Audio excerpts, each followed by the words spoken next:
In the previous videos, I conveyed that almost nothing in corporate travel is linear or one-sided. It's a vast spectrum of options and combinations that enable businesses to organize their travel. Scenarios, depending on myriads of factors, range from we use leisure channels to book our business trips to we fully outsource our business travel to professional agents. One of those scenarios is having an online booking tool. Let's talk about that.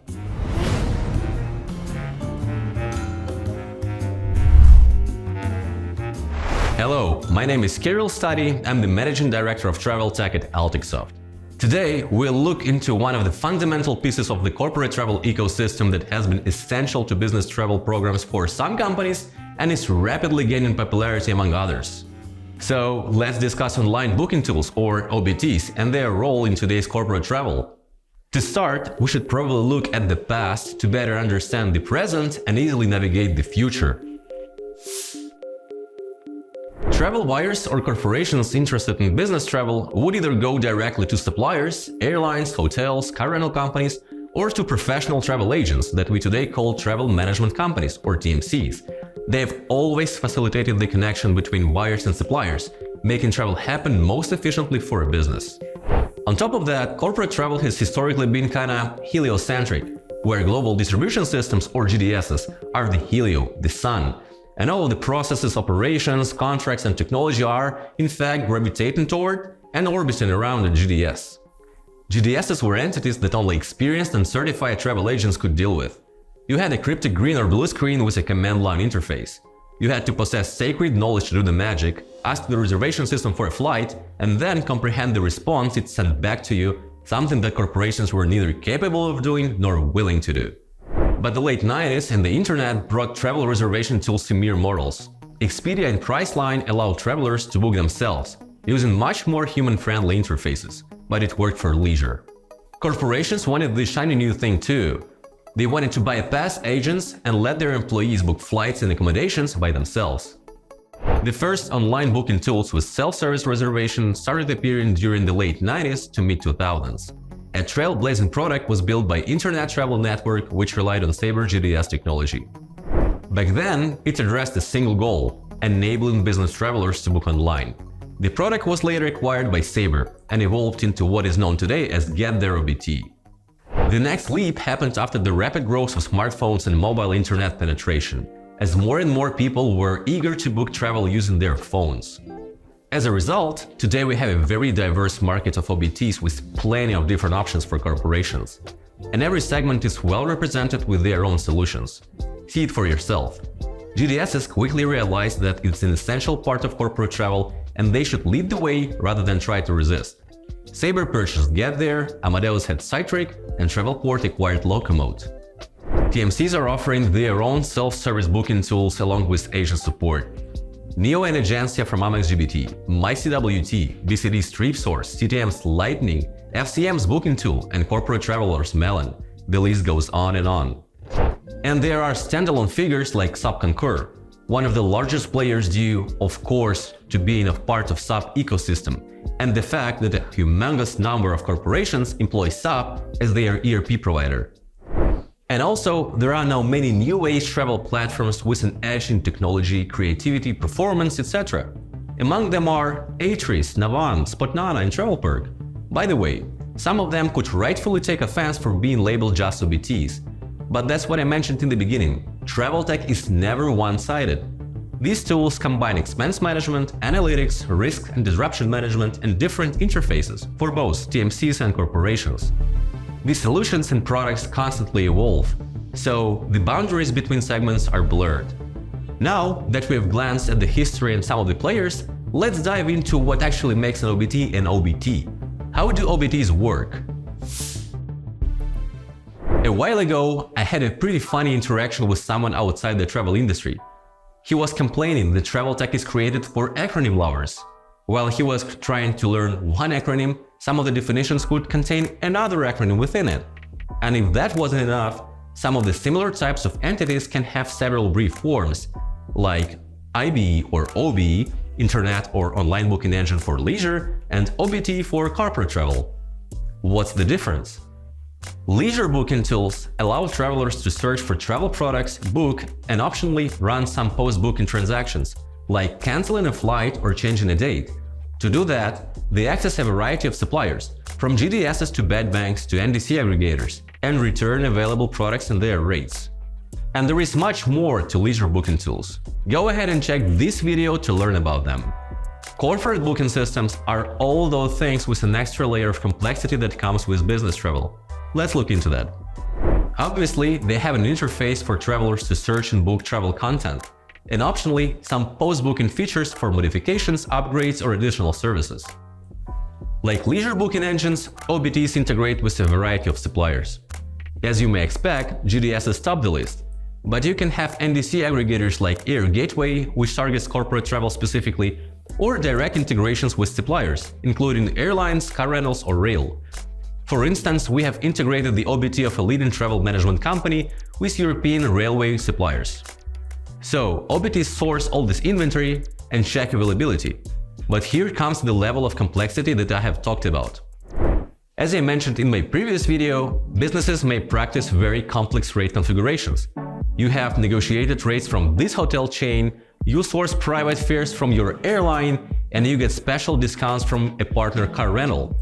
An OBT must be able to consider all those negotiated rates. This leads me to the next point. Travel policies must be reflected in the booking tool. The corporation must be able to enforce preferred vendors and budget constraints. You have negotiated rates with American Airlines for cross-Atlantic flights, and the OBT will show only those deals by American, or the deals that fit the budget. Next one. Each corporate traveler has their own profile that dictates which deals are available to them and considers their preferences. For example, a C-level executive prefers the window seat and can fly first or business class according to the policy. A regular employee, on the other hand, likes aisle seats and has only economy and premium economy available to them. The profile system will filter out the details that don't match these criteria. It also stores the travel history and loyalty program details. OBT consolidates all travel information into a coherent itinerary and updates it in real time if flight delays or cancellations occur.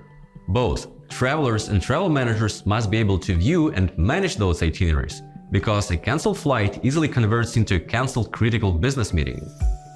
And not only that, emergencies or unexpected events also take place. Strikes, volcano eruptions, loose aircraft doors, crazy neighbors. All these require OBT to have traveler location monitoring, integrated risk assessment tools with real-time alerts, and a centralized communication channel with the traveler to perform duty of care. Expense tracking. OBTs integrate with the expense management systems to capture and categorize travel-related expenses incurred during the trip and automatically report them for reimbursement.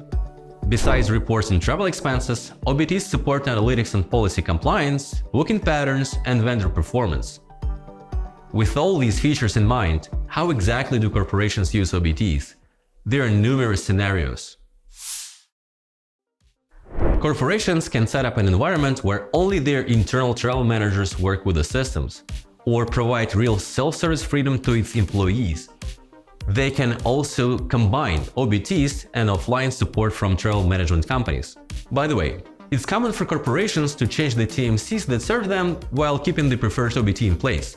Or they can accept OBTs that a TMC provides.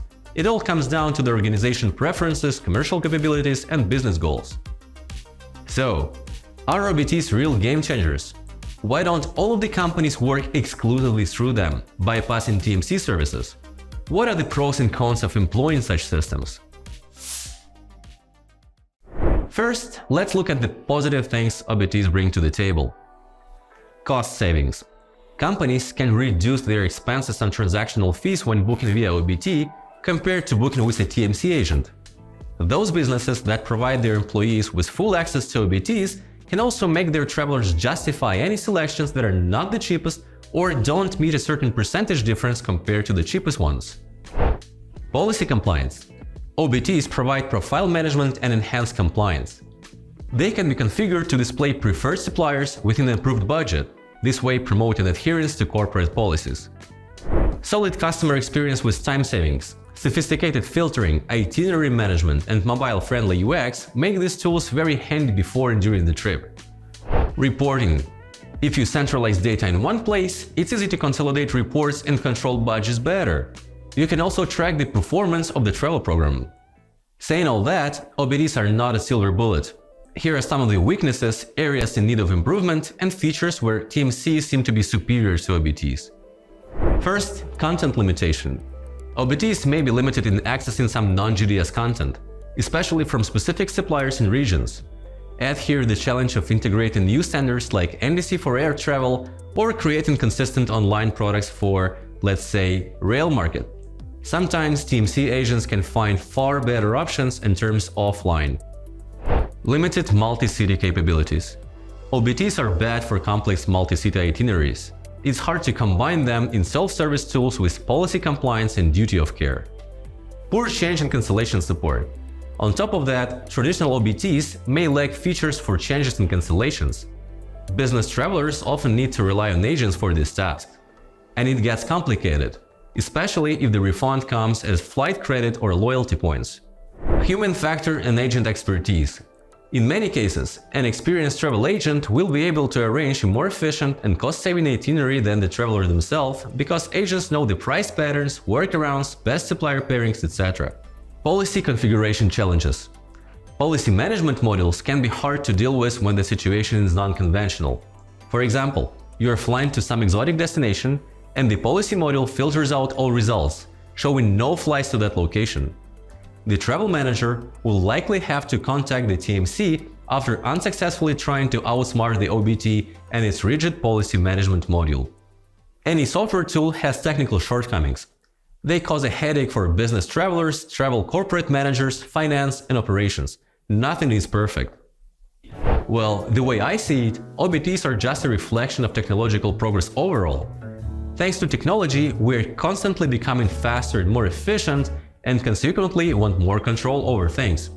But at the same time, technology does not replace all the services we get from humans.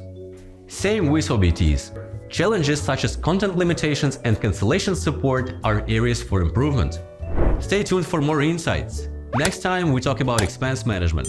Share your thoughts and experiences in the comment section. And travel safely.